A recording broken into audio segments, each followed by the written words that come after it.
I'm not even joking. This week, I made this mindset shift. People started treating me completely differently. Friends started asking me if I'd been working out. Strangers smiled more. Girls started complimenting me out of nowhere. I didn't change my clothes. I didn't memorize any lines. I just stopped doing one thing and started doing something else that confident people do all the time. I'll break it down for you so you can do it too and see what happens when people start responding to the real you. Confidence most of the time isn't about being loud. You know, when someone mentions the word confidence, what's the first thing that comes to your mind? Is it being noisy? Is it being loud? Is it shouting? Is it that? And pretty much I figured out that in my past journey, trying to find myself and build myself and become a confident person, it wasn't about being loud, and it was actually about being calm. You see, when you're a calm individual, it means that nothing shakes you, nothing breaks you, nothing shakes you, which means you can be comfortable in your skin around other people.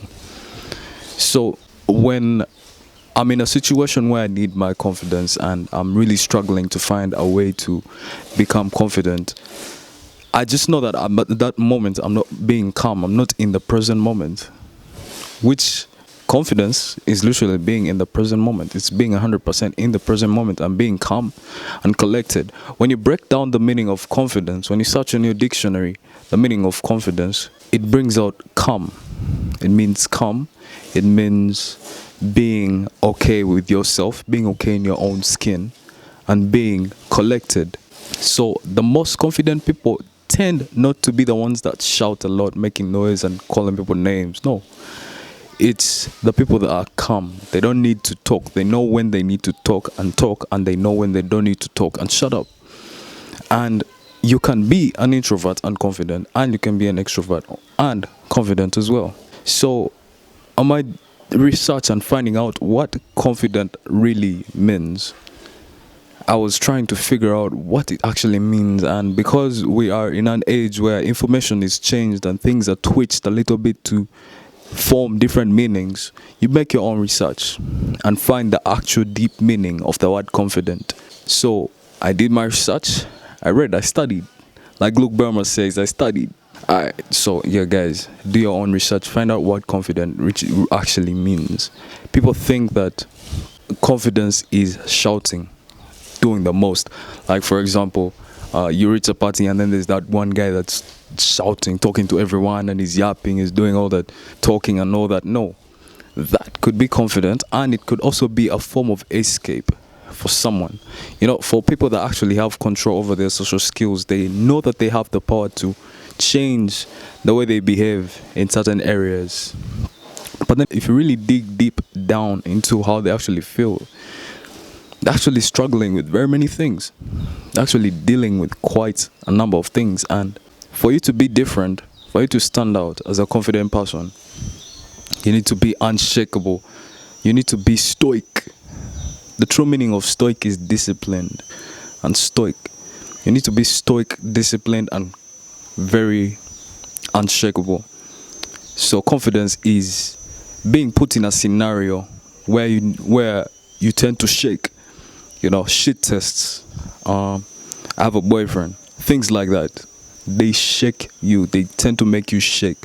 But then if you're confident, you know exactly how to deal with that because you're confident. You're unshaken. You know that that's just a shit test. That's what every girl says. You feel me? Because experience teaches. Trust me, you don't have the same mindset as that if you never put in the work. If you didn't put in the practice, put consistency out of your mind. It's practice. You need to practice all the time so that you become confident. An expert is built from multiple days of repetitive work until they become confident in what they do, and society actually recognizes them for their work. So guys, practice. First thing you do is remove the word consistency out of your vocabulary, because it's going to mess up with how you think. Because the internet has made consistency look like hard work. And what do people associate hard work with? Pain. So try your level best to get that word out of your mind. The internet is programming us to look at things a different way. We tend to associate success with hard work, right? And we think that success, if you're hardworking, you're supposed to be successful. But how about the people who don't need to work hard? How about the people that don't need to feel pain to become successful? Have you ever thought about that? You pretty have some good examples in your mind of people who didn't feel pain to become successful. So guys, it's all about the beliefs. Write down your beliefs. Take time to sit down, journal. Just dedicate a whole day to writing down your beliefs and then twitch them a little bit into your favor. Like now, L's. If you're to take an L today or tomorrow, just change your belief about it and you'll find yourself becoming more confident. If you try to change your mindset and you change your beliefs, you're going to reach a certain point in life where you find each and everything easy. Like, why does success have to be hard, bro? Like, man, you don't need to feel the pain to become successful. And you need to write down and find out what character in a movie do you relate to the most. Is it Superman? And if you study those characters, you find that it's very associated to your ego. For example, for me, I found that I was more of the beekeeper, Sigma grind set type of nigga.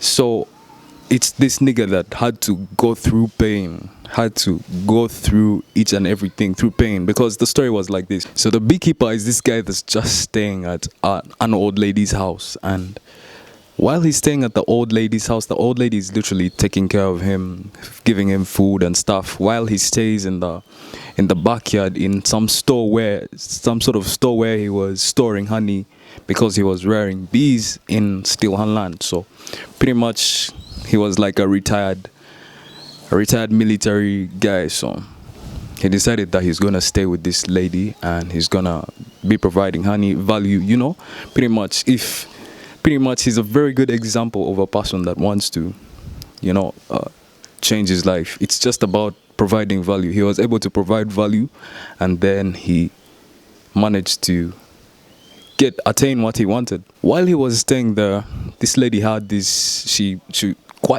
had quite a lot of money. For the people who didn't know the movie, I'm just telling you about this. She had quite some money.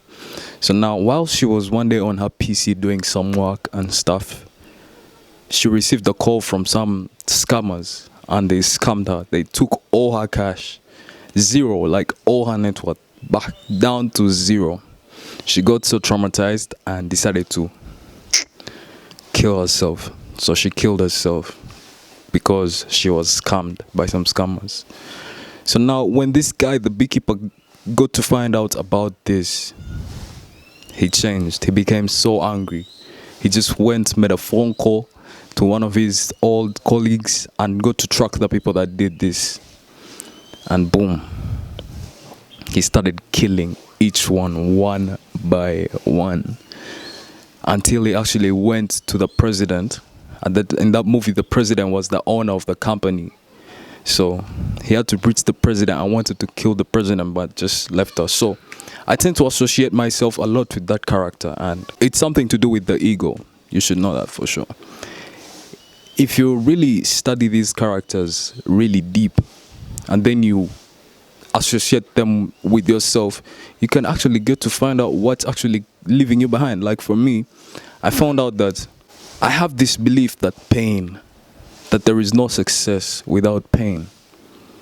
And the beekeeper was a very good example of that, because he had to go through all these people. He had to go through millions of soldiers to reach the president, killing one by one, each one by one. Like, I feel like I have to struggle and sort of like climb a ladder. But pretty much that's not how success works. Success could happen in an instant. It can happen when you decide to flip the switch. It can just happen in a jit, just like that. Boom. And you're gone, successful. So these are things that I tend to do when I'm on my own, and things that I do research on and study. So guys, when you have free time, make sure you go and write down these characters, and then you break your own ego and change your beliefs so that you become confident. If you want to become confident, you need to self-reflect a lot. You need to practice a lot. You need to be consistent. You need to be disciplined. You need to put in the work. You need to practice. Remember what I said about consistency? Cancel that out. So practice. Practice makes perfect.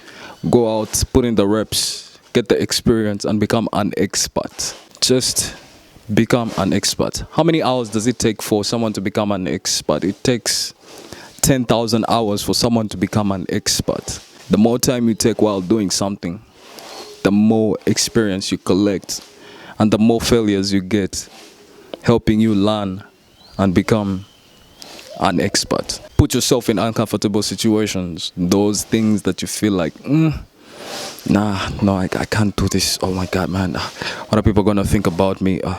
No, I can't do this. Oh my God, no. Put yourself in uncomfortable situations, man. Don't be a pussy, fam. Don't be a pussy. Just take the step. Take the step. Go approach that body. Approach that 10 out of 10. Stop giving the excuses. Excuses are the ones that are stopping us from reaching our fullest potential. Stop trying to be cool. Stop trying to act cool when you're not actually cool, when you're actually dying in silence. You know what the Bible says? The Bible says, be as harmless as a dove, but as dangerous as a serpent. I'm not sure if that is correct. Dangerous as a serpent, but harmless as a dove means, oh man, you're comfortable in your own skin. You know, you're just chill, you're calm, but you're also sure of what you're capable of doing. You're very confident of what you're capable of doing in case such a scenario happens where you need to be confident. And so you need to build a character that is different, an archetype. You need to build an archetype that is unique to the human. Most of you I know already have built these archetypes, built these characters that are different. It's very dope. I've got to meet a few people. I've spoken to lots of people, and I've seen different kind of archetypes. I've seen guys that run away from responsibility, guys that allow responsibility and call for more responsibility. I've seen guys that can do tricks. Find out that kind of person you are, then write the beliefs. Find out something about these beliefs. The reason I told you to find out the characters is because we can't find out our beliefs actually. We need to first find the characters that we resonate with so that we can reflect to ourselves. It's very hard to just go on the paper and say, I believe that I do this and this. I believe that this is supposed to be like this. No, you just can't. You need to. This makes it easier. This makes it simpler. Maybe some of you can, but you need to make this simpler. When you make this simpler by getting a character, putting him down on paper, and then associating him with you and writing down this character, and you'll find that these beliefs resonate a lot with how you act, with your insecurities, with your ego. When you add all these things together, you calculate your beliefs and put them all down on paper, there is an addition you need to add to the final character that you've built.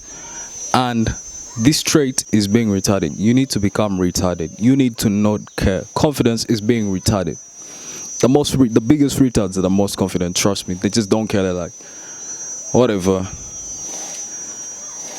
I don't know, man. Maybe tomorrow. I don't know, bro. I'll do that maybe later.